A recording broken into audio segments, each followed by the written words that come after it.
curiosity, to me, is one of the key elements of somebody who's going overseas. This desire to learn and understand, as opposed to, I've got this figured out. That curiosity, I think, bridges with adaptability. Are those two things that say people who are curious and people who can adapt are going to be more likely to succeed than people who think they've got it all figured out and have a way of doing things, whether it works or not. It's my way and I got it.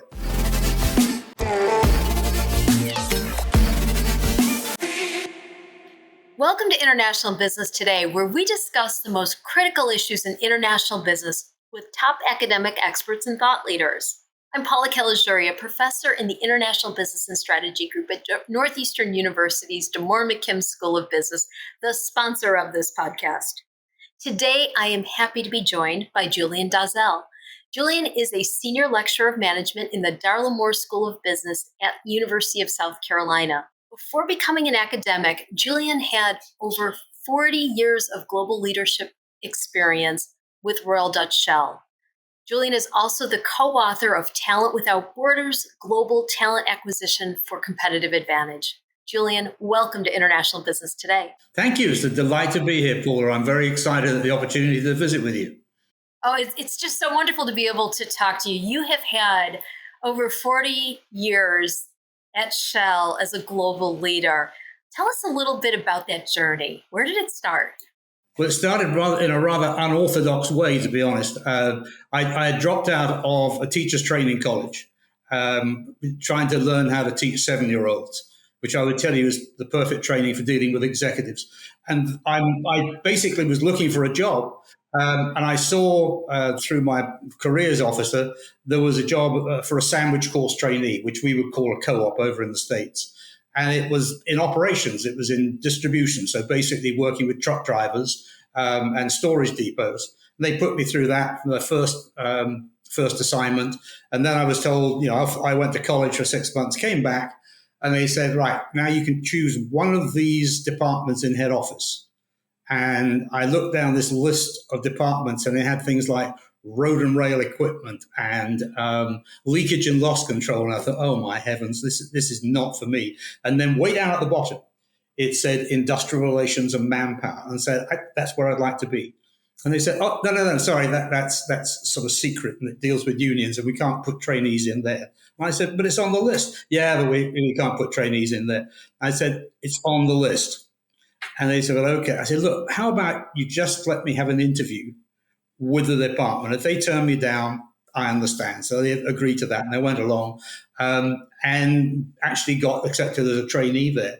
And that started my passion for labor relations. And I spent some time in there. I then went back for a second assignment in there, moved out for about 4 years being a shift supervisor in a truck depot. And it was during a very turbulent period of labor relations in the UK, the 1970s we're talking about. And so the real skill wasn't spilling oil or figuring out where the trucks were supposed to be. It was getting people to work for 8 hours without going on strike. And I seemed to have some knack for that. And so they said, how about doing this full time? So I moved into a couple of full-time labor relations jobs. And then the staff planning world said, look, you've never worked anywhere except in the trucking business. You've only ever worked in the UK, and you've only ever done labor relations. And they sent me off to a small country called Brunei, which is on the island of Borneo, and said, you're going to do staff planning and recruitment in Borneo. And I went, okay. And that's an upstream exploration and production. I went, okay. So I was basically learning, a new business, a new country, and a new skill set. And this was your first international job, right? This was your first international experience. Okay. Absolutely, yeah. And I was recruiting all over Southeast Asia. I mean, Malaysia, Hong Kong, Singapore, the Philippines. And I realized just how woefully unprepared I was when I did my very first recruitment interview. And I looked at what the job specification was, and it was for a water buffalo breeder. And I'm thinking, a water buffalo breeder now. So apparently we had a farm that taught people how to breed water buffaloes, and they wanted the water buffalo breeder. And the Philippines is like the center of excellence for water buffalo breeders. So I did that, and I hadn't got a clue. I mean, what's the warm-up question for a water buffalo breed? I mean, I had no clue. So I did that for about 5 years, in and out, and then moved down the coast. Great water buffalo breeder. I found the best water buffalo breeder. I can't remember his name now, but if I could make one up, but it would be making it up. But yeah, we found a great water. I mean, I interviewed for air traffic controllers because we had actually had an airport where we ran our helicopters out of. And one chap came in and he did his interview for the air traffic controller job. And then he said, I hate to bother you. Could I do the interview that I've got tomorrow? I said, another interview tomorrow? He said, yeah, you're interviewing me for a civil engineer's job tomorrow. And apparently he had a civil engineering degree and an air traffic controller's license. And I thought, this is job sharing. I mean, he could be steering the helicopters onto the pad and fixing the runway in his spare time. I said, great job. So you get these strange things that you come across. Moved down the coast to the Malaysian LNG project for a couple of years. Then had one of those conversations that you don't want to have, where I was told I was going to go to Kuala Lumpur. And I said, actually, I'm fine. I've had 7 years out in the Far East. I've loved it, but I want to get back to Europe. And I've really enjoyed my time. He said, well, here's the deal. There's a bit of interracial tension there between the Malays and the Chinese. This job negotiates with the government about work visas and stuff like that. And the individual has to speak at least some Malay. Julian, you're on a list of one because you're not Chinese or Malay, and you do speak Malay. And he said, so if you want a paycheck next month, it's in Kuala Lumpur. If you don't, that's entirely up to you. And it was a very persuasive argument. And I loved it. I had 3 wonderful, wonderful years in Kuala Lumpur where I was starting to become more regional in terms of influence and expertise. Then moved to the States. Actually, I resigned from the Shell Group and joined Shell Oil. And I worked in compensation a little bit, did some more staff planning for 2 different jobs. Then I moved to New Orleans, which was my first really big managerial role. Julian, did you move to Texas? I moved to Texas in 1988. Wow. So and then spent 10 years there, then moved to New Orleans, looking after the Gulf of Mexico offshore operations, which was a tremendous experience. I loved it. Had another conversation, which was, would you please come back to Houston on Monday because the VP of HR for trading has resigned and we really need you to come back. So I literally, over the Thanksgiving weekend, moved into the trading role. Next door to Enron, you may have heard of them. I lost 40% of my traders in a year to Enron. I learned the fallacy of talking to a 23-year-old about long-term prospects and pensions when they've got $1 million sign-on bonus in their hands. Figured that one out pretty quickly. And then that became a global role. So they actually sort of expanded the role to look after the operations in London and Singapore and Dubai and Calgary, which was fun leading a distributed organization where my boss and all the rest of the leadership team were in London and I was in Houston. So it was an interesting dynamic and one I thoroughly enjoyed. Back to Singapore to look after Asia Pacific, Middle East for the downstream. So basically 11 time zones, Saudi Arabia to Fiji, up to China and down to New Zealand. So budgeting a lot of time sleeping on planes. Then to head up a global business for supply distribution, and then finally coming back to the States where I looked after North America for the downstream. So that's marketing, retail, trading, supply, distribution, etc. And then that sort of morphed as we became more geographically oriented to America, but just for America, but all of the businesses. And then somebody else took over Canada. So that was it. So it was 43 years. I don't look back on a single day and think, wasn't that a great experience? I loved it. I had a fabulous experience. Wonderful bosses, great colleagues. And I was reminded very quickly of the story. I was talking to another company about 2 years away from when I was going to retire who had approached me. And I came back and talked to my wife. And she said, how was the conversation? I was really good. It's a very, very attractive offer. And she said, okay, I'm going to support you. once you've answered 4 questions, do you like and respect your boss currently? I said, absolutely, the best boss I've ever had. Do you like and respect your global colleagues on the global leadership team? Yeah, I mean, some of them I've known for 30 or 40 years. Do you like and respect the team that you lead? I said, yeah. I mean, I picked most of them, and the ones that were there when I came back, I was happy to have stay. And do you like the work you're doing? Do you find it challenging? I said, we've got the union negotiations coming up. We've got this reorganization. We're buying this. She said, so you want to go work for somebody you don't know, alongside people you don't know, leading people you don't know, in a business you're not quite sure why they want you. And I thought, yeah, that was real. But to me, it was a really good bellwether about what people should be looking for in a job is the boss, their colleagues, and who they lead.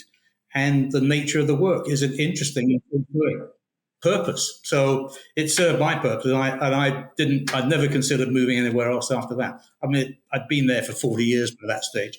So I thought I might stay for a while. But it's interesting how people can give you these questions that make you realize what's important without actually saying, look, this is what's important. Your wife was very, very wise, and you've had such a fantastic career. Julian, you tell us a little more about some of the challenges of being a global leader. You have worked all over Asia. You've worked in the U.S., Europe. What were some of those big challenges? How do you overcome them? Well, I think let me break it down into 2 parts. One is around the actual operational challenge. So there is an element of needing to understand the mechanics of different countries, needing to understand, at least at some level, the laws and the culture of some of the places you're going to go into. So there is some element of that. And of course, for that, you often rely on the people in the country. I mean, I don't pretend to be an expert on the Dutch staff committee system or the German staff councils and stuff like that. So there's some element of relying on local expertise. But the softer side of it is to put away the notion that how you see the world is the only way to see it, and that is necessarily the right way to see it in the context and in the country. And that's not an easy lesson to learn. If you've been successful somewhere and you believe you've sort of got the expertise to aid and abet, to suddenly find out that you're flat out wrong and find it out pretty dramatically. I'll give you an example, if I may. In Brunei, we did not have a university at that time. They do now, but we did not have a university. And yet we needed technical graduates. And so the way that we solved that was by recruiting high school students, helping them get entrance to universities in Australia or Canada or the UK, slightly less the US because the education systems didn't quite gel, but elsewhere in the world. And we would, once they got there, we would pay for their books, we'd pay for their tuition, we would give them an allowance for room and board, we would fly them back to Brunei for twice a year for holidays, etc., etc. And then, because we'd poured all this money into them, we would require them to sign a contract that basically said, once you've got your degree, you'll come back and work for us. And my argument with I would say, a very westernized leadership team there was to argue that this was immoral. I said, basically, these are the children of government civil servants or of rice farmers or of small shopkeepers. There are only 2 employers in Brunei, the government and Shell, of any substance at that time. So how can they possibly not come for us and pay the contract back? They haven't got any money. I mean, where are they going to get money to pay off and you make up your number for whatever an overseas degree costs? But a lot of money. This is just unethical. And I argued that with the leadership team, and they saw the wisdom of my thoughts, and we stopped doing it. And I went away for vacation, and I came back a couple or 3 weeks later and found that they'd reversed that decision and they were going to make them sign the contracts again. And I was absolutely furious. And I went and saw my boss, and I said, Robert, this is wrong. And he said, look, we've got a little gathering of the students before they go off, and why don't you come down and we'll have a conversation. So we went down there, and during the course of the conversation, this came up. And one of the students said, "We're so glad you changed your mind on that." So I said, "Well, I don't understand. Tell me why." And he said, "Well, when you made us sign the contracts, we realized how much you wanted us to work for you. When you basically said, look, go off, get a degree, come back. If you want to work for us, whatever, we realized that you didn't care whether we worked for you or not." I had seen it as a constraint, and they'd seen it as a commitment. And I was just wrong. So I think it's things like that where you realize that looking at something only through your eyes and your cultural perspective and background can really lead you down the wrong path, totally innocently. I mean, I genuinely believe my motives were pure, but my assessment and my logic was impure. Well, it makes such sense because what we know about great culturally agile leaders like you, that they have certain competencies, and one of them is the show of humility, the ability to say, look, I don't know how to do it here. I'm really good at employee relations, HR, training development, whatever that strategy, talent strategy, but I don't know how to do that here. Work with me, right? Yes. Or that idea of perspective taking, the idea that they saw that contract as a show of commitment, a show of connection and engagement. I would never have seen that. I don't know if have you ever done escapology escape rooms? No. One of the clues in one of the rooms, basically, you've got a series of black and white tiles, and you've got to figure out, there's a clue hidden in those tiles, and you can sit and look at it from one angle, and you can sit and look at it. It's just a set of black and white tiles until you walk round to the other side and look back, and it actually spells whatever the next move is. And it's just, and that's one of the lessons I think in culture is don't stay on your side of the cultural map.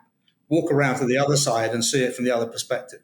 And that escapology thing literally only came to me this past week, where I did an exercise like that with a leadership course I was teaching. And it just, wow, that's it. You've just got to step to the other side of the room and look at it from a different angle. It's perspective taking, right? It's another one of those critical competencies we found in the cultural agility work. So was curiosity, that ability to just want to see, like, just curious what's on the other side of that table, or what else is happening here. I think the other real key, such important issue that you described for global leaders is the one of saying, there are situations where, like, the laws, you need to understand the laws of the country. It will be non-negotiable. That's one situation. There are circumstances where we'll need to adapt. Like, hey, there's we need educated individuals here. There's not one here. We need to adapt to a context that will make that possible. Yeah. And then there's a third situation, and that is, that idea of cultural integration. Saying, look, it's not going to be my way or your way. We're going to have to figure out something that works for both of us. And that these great global leaders do all three of those, certainly as you just described. I mean, I think I have a picture for that, and I'll describe it, but I'll describe a circumstance which I think fits that, Paula. In Malaysia in the late 80s, there was a movement to try and get a lot more rigorous about stamping out the people trying to convert away from Islam. And it wasn't illegal to do that, but it was illegal to proselytize, to persuade others to do it. And one of the people I was on the Shell bowling team with suddenly just disappeared. And, after 3 or 4 days, we found out that he'd been taken by the religious police and was in jail somewhere in the jungles of Malaysia. We tried to make representations to find out whether he could be released, etc., to absolutely to no avail at all. And after about 2 or 3 months, maybe, I went along to the country CEO, who was an expat, who I admired tremendously. And I said, Mark, I have a question. How long are we going to continue paying Hilmi? Because he was fully aware of the situation. And he said, Julian, what does the company policy manual say about people who are imprisoned and how we deal with them? I said, well, it says they will be subject to termination. because it was written with the assumption that it was for a criminal act of some sort as we would define it. Okay. But it doesn't say we will, it just says will be subject, yes. And what does the law say? I said, actually, I'll check on it finally, but I'm pretty sure the law is silent on it. He said, okay. So there's your answer. I'm sorry, what's the answer? We'll pay him as long as it takes. He was kept in jail for nearly 9 months, and he was paid for every day. And the lesson to me was that this CEO had a absolutely rigid spine, which were the moral values and his moral compass. But he was like a chameleon with a spine, in that he could adapt to the local circumstances. And I think that picture is captures it for me. You do have to blend in like a chameleon does with the circumstances surrounding you, but not at the expense of your moral values or what you believe to the institutional moral values, what your company stands for. So that would be, I absolutely agree with you, Paula. It's not either or, it's and. Right. And. It's a beautiful example of what we found in the research. Hey, look at great global leaders are able to pull the lever on, that stiff spine or the chameleon, or sometimes it's that stiff-spined chameleon working with other, I guess in this going with that metaphor would be animals in a way that really works for the whole group. But it was, it's a beautiful visual for that. So Julian, when you're in country as a leader, especially when you're newly arrived to a country as a leader, how do you learn? How do you learn the subtleties of the country? How do you learn how to be a leader in that country? I think there are sort of 3 steps, if you like: observe, assess, and act. So the observe is, obviously, you may have to start making decisions early on, depending on your level in the organization. But take some time to watch how people work, to watch how people interact with each other, to get a sense of silly things that as Americans we sometimes think about, noise. America is very comfortable with loud noises and is speaking loud. And when they go to England and they sit on the underground in the tube, the Brits are sitting there looking at their newspapers. And if if you listen for one voice above all other voices, it's a good chance it'll be an American one. So that would be an observation. So observe the things that are easily observable, like pace, like noise level, like greeting. I mean, do some research before you get there. But how do people greet? What are the norms around physical distance? What are the norms about dress and things like that? So I think a little bit about it is observing how people interact and starting to figure out how you moderate your own personal interaction style, the chameleon bit, to interact with the local culture. Then to figure out which bits of that are really important and which bits are actually that if you do it in a slightly different way, it's adding to a tapestry as opposed to clashing with it. It becomes part of a different weave within a tapestry, a different colored thread, and figure out how you can do a little bit of both. And sometimes you'll put your foot in it. But if people see you as being well-intentioned, they will stop and say, you might want to think about how you say that. Or one thing, or they pick just very quietly. It's difficult in a culture with a very high power distance context to say something critical to a boss. So how do you create that advancement and then act upon all that? It is, I don't think it's an immediate. I don't think you can research stuff, read papers, listen to lectures from cultural experts and stuff like that, and then go in and then expect it to be the norm. In fact, I think one of the most difficult transitions for me, and I've heard this from other people, actually isn't the expatriation place; it's the repatriation, right? Because you go back and you expect it to be the same. Meanwhile, you've been away for a while. And the world, they haven't sort of kept a little hole open for Julian. Oh, there, he's been absent. Oh, Julian, come back. This is your hole. We've kept it. Doesn't work like that. They've formed and regrouped in a way and they've had experiences that you have not And had. you're different as a person. You've been socialized by the context Yes. you've been in for however long you've been Yeah. there. You're a little bit Yeah. changed, so your interaction with that new fabric is different. And you can make very bad impressions. I mean, I remember the very first time I went back after a year on my first vacation, and my mother said, "Where did you go on your holidays or vacations?" I said, "Well, we stopped off in Thailand, and where the King and I was filmed." And she said, "Oh yes, we went and visited that temple, and we went skiing in Switzerland, and then we came back." And then she looked at me and she said, "And Mrs. Jones's knee is still bothering her." Pardon? And it was like it was bringing me back to her world, and with a family who love you. That's one level of it. But then when you're down at the local rugby club or wherever you've associated with, well, where'd you go on your holidays?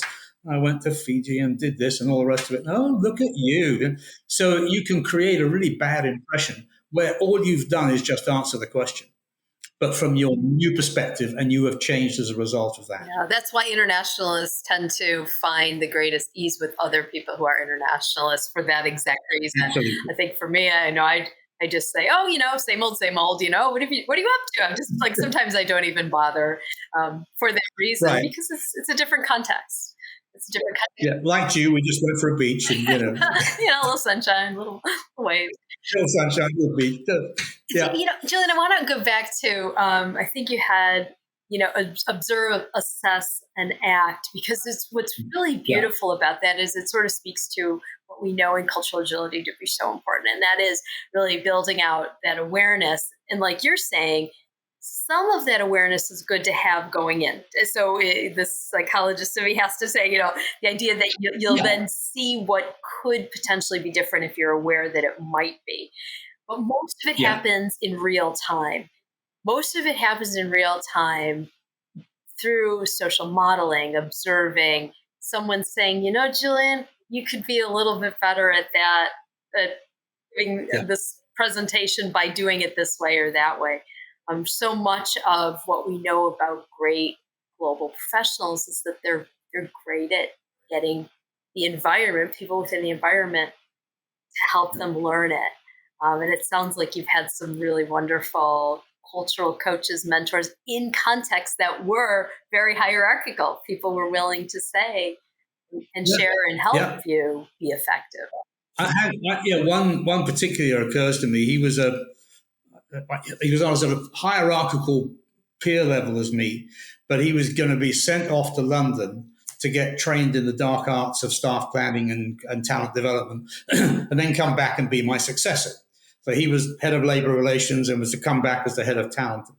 And after about a week, after this was announced, and after about a week or so I said, Ali asked him if he thought about where you're going to live in London. He said, we've had a look at a few places. Oh, great. Well, let me know if you need any help. Okay, I'll do that.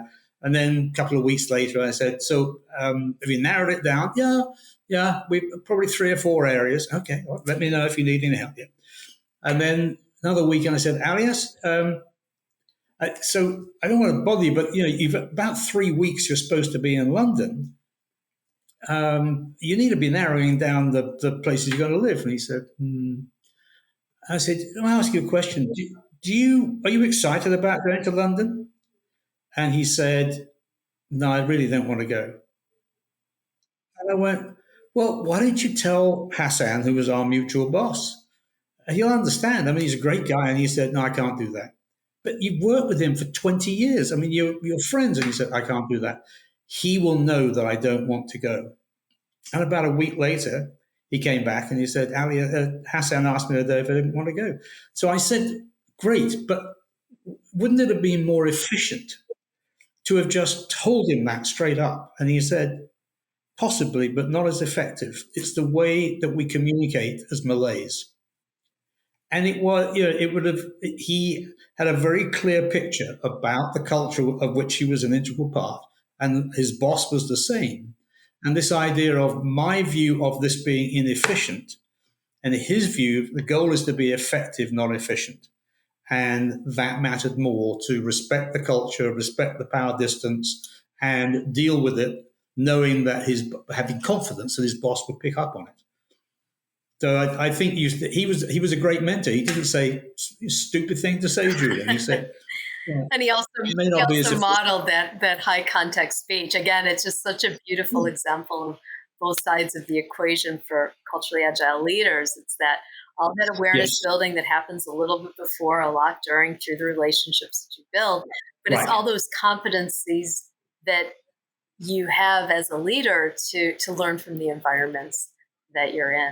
right. Such a this. Well, and I know you were talking earlier about sort of cultural integration and the research around that. And I do think there's a lot you can learn from reading and observing and listening to classes and stuff like that. But curiosity to me is one of the key elements. So somebody who's going overseas, this desire to learn and understand, as opposed to I've got this figured out. That curiosity, I think, bridges with adaptability. Are those two things that say people who are curious and people who can adapt are going to be more likely to succeed than people who think they've got it all figured out and have a way of doing things, whether it works or not. It's my way and I got it.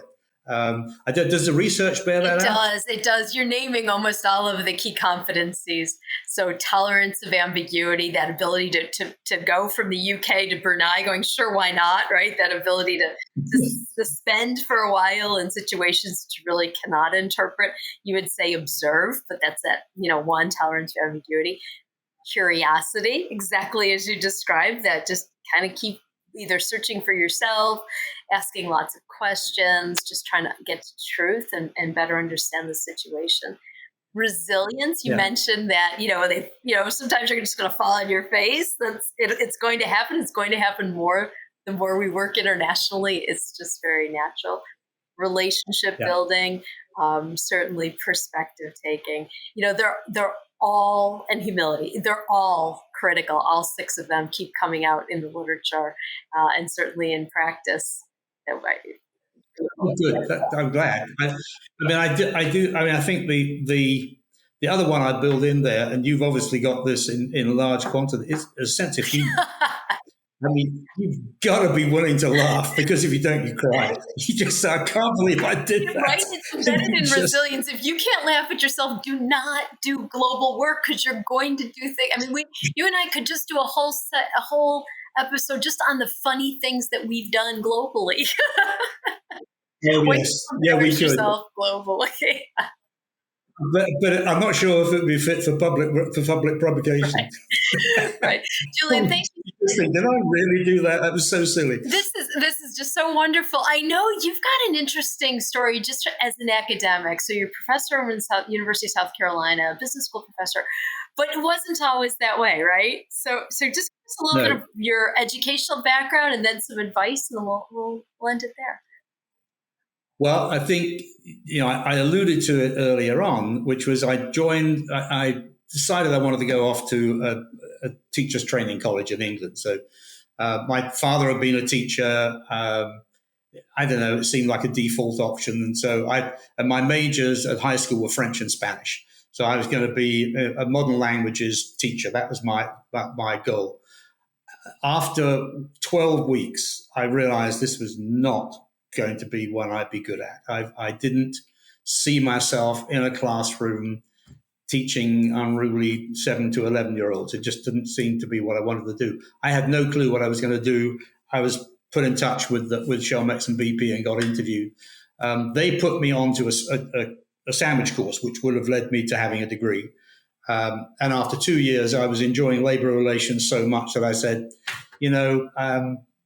I don't want to do this. Let me just carry on doing labor relations. I don't want to carry on with a degree. So I dropped out twice. And I was visiting the US with my wife, who was an American, went to her old college, and they had a thing called Program for Experienced Learners. So this is 1979 or 80. So this is a long time before the internet and stuff like that. So it was basically, you had a paper, you send it off, it got graded, it came back 3 weeks later through pigeon mail, etc. It took me about 5 years to finish that, but I managed to get through it. And it was a goal to get a degree. And I didn't think of any more about, getting master's degrees. until very much later on, towards the last 3 years of my time in Shell. And my wife was researching master's programs for my son in human resources or related subjects. And she found this online degree at Texas A&M. And she said, "Why did you do that?" And I said, "Why would I?" I mean, she said, "Because I think you'd find it enjoyable." And it was my wife knows me, back, and she knows the sorts of things to say.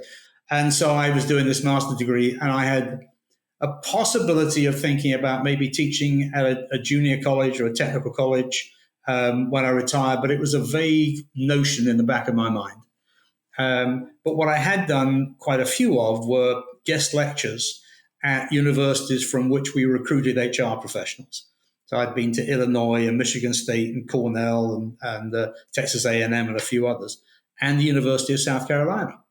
And I was having lunch with the department chair in management, and he said, "What do you do in your spare time?" I said, "Well, talking to somebody who works 70, 80 hours a week, so spare time is, relative. It's relative." I said, "But I'm, teach a couple of Bible studies a week, and I'm doing this master's degree." And he said, "Why?" I said, "What, the Bible studies?" "No, the master's degree." I said, "I don't know. I thought might be, maybe teach when I retired." And he said, "Why don't you come and teach here?" I said, "Brian, I haven't got a master's degree yet, let alone a PhD." And he just looked at me and smiled, and he said, "But you might have learned something in 43 years that the students could benefit from." And it was when I went to my first lecture, just before it, he said, "You're okay, ready?" I said, "A bit nervous." He said, "Just remember, you know more than they do." And it was the most affirming and supportive comment, because it genuinely was, "I'm not going to sit over your shoulder and look at lesson plans or stuff like that. I just want you to share what you've learned, because we got a bunch of academics around us who can teach them about the research around staff planning or compensation or labor relations or analytics or whatever it is. But they don't have the background that you do in terms of a practical application of that." And it was, as I say, he was very gentle and very supportive. Later on, Rob Ployhart, who's a department colleague of mine, one of the sort of world experts on staffing and assessment systems. And he approached me and said, "I'm writing a book with a professor from the University of Texas at Dallas. Would you be interested in being the third author?" And that was one of the most affirming and enjoyable experiences I've ever had, because Rob would lay out some theory or framework or construct. And I'd say, "Yeah, let me give you an example of how that plays out in practice." And we'd scramble that down. And we actually developed a human being called Roger Wells. And it's an asynchronous autobiography in many ways. It's got lots of silly things that I did and mistakes that I made and struggles that I had during the time. We just, reconfigured a little bit. But then occasionally I would say, "Well, A, B, and C, and this happened." And Rob would say, "Oh, well, that's the Burns-Hanson construct." And I went, "Oh, okay." But he knew why things happened, and I would know what happened. And just from the three of it, we just melded together. So the book's called Talent Without Borders, and I'd always wanted to write a book, but I didn't realize just how much fun it could be. I don't think I would choose to write one on my own, because it wouldn't be as much fun. It wouldn't be as good either, but it certainly would. We did a lot of laughing. We did a lot of laughing. So I think that was how I ended up going from practitioner to quasi-academic. And I have to remind myself, you are a quasi-academic, and not try and out-academic the academics. And they don't let me. I mean, they keep me humble. Oh, we're not all that bad. But it's a beautiful story, and certainly a motivational one, that it doesn't matter where you start. You just have to keep navigating through that career journey to find your ideal career. And we're certainly going to put a link to your book in the show notes. Julian, I want to end the episode with just a solid piece of advice from you to our listeners who are international business professionals, global leaders. What piece of advice would you have for them on how to be successful? Well, if they're going to work internationally, if they're going to be expatriates, be crystal clear on why they're going. And I call these are the 3 C's: cash, culture, career. If you're going to make basically with the main objective of earning a boatload of cash, you will work in some parts of the world that are not the most attractive. You may be in parts of the world which are dangerous, or where food is not the type that you eat normally, or whatever it may be. And that's a perfectly legitimate goal, but just realize that's a goal. The next thing, you may be going because you're interested in how other parts of the world see the world, how their culture is different, how they work is different, how they pray and how they live and how they relate to family and society is all different, and it's fascinating. But you may not actually, earn all that much money by doing that, but it's a goal in itself. And then the last one is career. Sometimes, there are companies who will say, unless you have worked overseas, you are not going to compete for global leadership roles. So it isn't important only to have one, but just realize that at the moment where you're trying to figure out why you are in a place and you're struggling and you're making the normal cultural mistakes that people make, just realize that's why you're there, is to make those mistakes and learn and enjoy. And maybe your career advances, maybe you'll earn a lot of money. Now, for me, the money was part of it, but for me, by far, the biggest C was culture. That's why I wanted to work overseas. I realized, as I mentioned to you, my high school majors were French and Spanish. I never worked in a French or Spanish-speaking country. I worked in 3 Malay-speaking countries and was learning Dutch to work in another non-Spanish or French-speaking country. So the staff planning system didn't work on that. But I do think, being crystal clear about that is really, really important. And then the second thing is to accept that people can get to they can have different ways of getting to the same goal. They can have objectives that may be hidden and yet can be can fit with yours. And I'll finish with a story along those lines, if I may. I was early on in my time in Singapore, and my assistant came in and said, you need to leave the office for your driving test at 5 o'clock this afternoon. And I went, okay, fine. So at about, half past 4 or so, I packed things up, went along to the driving office, and they checked me and saw my passport and said, go upstairs. It's in room XYZ. And I get in there and it's 3/4 empty.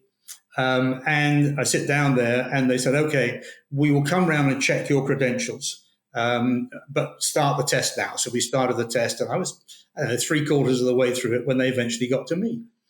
So this is the written exam. And so he looked at me and he said, yes, you are, Mr. Dalzell. He said, oh, but your test is at 6 o'clock. She had said, you need to leave the office for your driving test at 5 o'clock. She meant leave at 5 o'clock for a 6 o'clock test. I thought she meant leave the office to get there for 5. So I said, well, the room's 3/4 full. I'll just carry on now then, shall I? Because he said, no. I said, but he said, you're 6 o'clock's when you're supposed to be here. And I thought, okay, maybe what they do is they collect up the papers. And I said, well, just, put my papers in with all the 5 o'clock ones. I can't do that.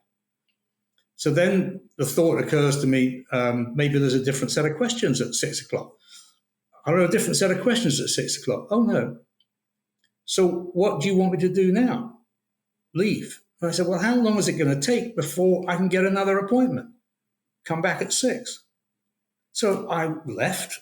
I looked up all the answers of the questions. I had no clue, like how many people you've got in the back of a truck when it's going 28 miles an hour or something. And I come back in, and the same person checked my credentials again. I was the only expat in the room. It was not like I was not noticeable, and walked out. His objective was to ensure the rules were followed. My objective was to get a driving license. Neither one of us cared anything about if I knew the rules of the road in Singapore.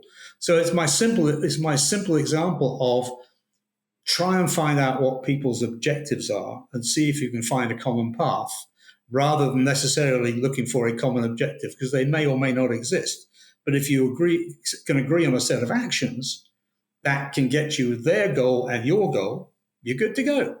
So I think it's one of those simple things that it's easy to forget that if you look for not only the path, but the motive, you can achieve a lot more rather than saying it has to be this motive, it has to be this path. Figure out where the subtleties lie, become the chameleon with a spine. So that's such a beautiful piece of advice, Julian, is certainly understanding individual motivations and that there's room for everyone, right? Julian, Yeah, thank you so absolutely. much for being with us on International Business Today. It was great having you.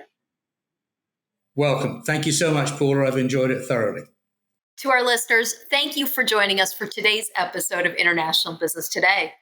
If you enjoyed it, please share it with your network. As always, we'd love to hear from you.